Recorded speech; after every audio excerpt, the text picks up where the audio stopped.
आज विजयादशमी का दिन, दशहरे का दिन। भारतवर्ष में प्राय सभी वर्ग समुदायों में, सभी समाजों में दशहरे का दिन भगवान राम के रावण पर विजय प्राप्त करने का दिन, इसलिए इस दिन को विजयादशमी कहते हैं। रावण और राम,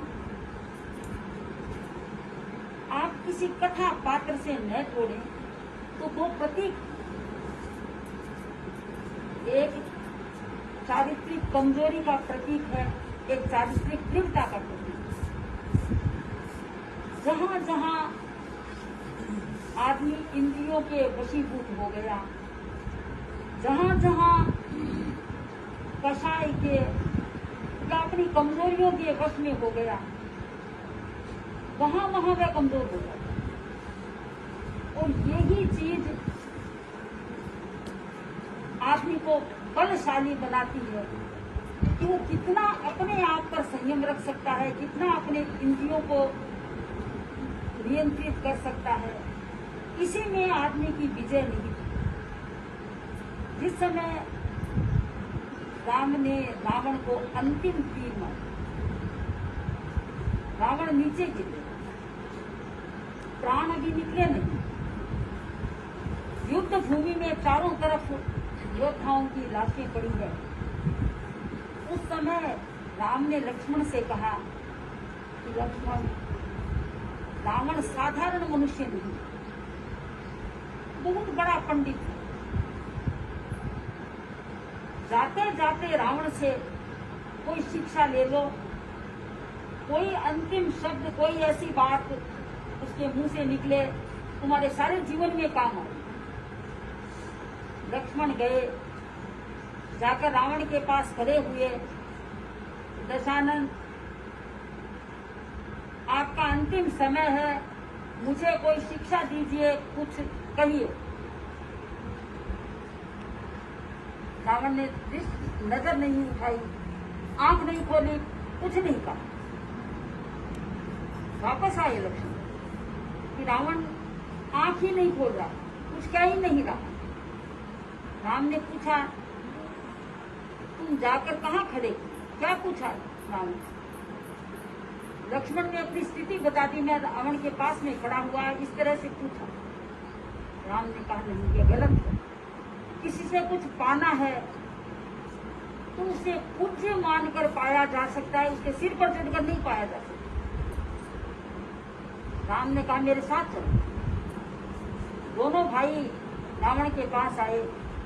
रावण के पांव के पास खड़े होकर राम ने कहा, दशानन, आपने अपने जीवन में बहुत अनुभव किए हैं, बहुत बड़ी साधना की है, शिव की बहुत बड़ी भक्ति की है, बहुत सारी उपलब्धियां प्राप्त की है। चाहे किसी कारण से अपना पैर रहा, चाहे जो कुछ भी हुआ, आज जा रहे हैं तो जाते जाते अपने अनुभव का खजाना हमें दे जाइए। कोई ऐसा शब्द, कोई ऐसी बात कहिए जो हमारे लिए आदर्श बने, हमारे जीवन में काम आए। रावण ने आंख खोली, राम, मैं शर्मिंदा हूं, जो कुछ हुआ मेरे से गलत हुआ, लेकिन मैं एक दो बातें कहना चाहता हूं। पहली बात यह है, संसार कहेगा राम ने रावण को मारा, लेकिन मैं कह रहा हूं राम ने रावण को नहीं मारा, काम ने रावण को मारा। मेरे मन में अगर ये वासना का विष न जागा होता तो आज मेरी इस तरह से मृत्यु नहीं।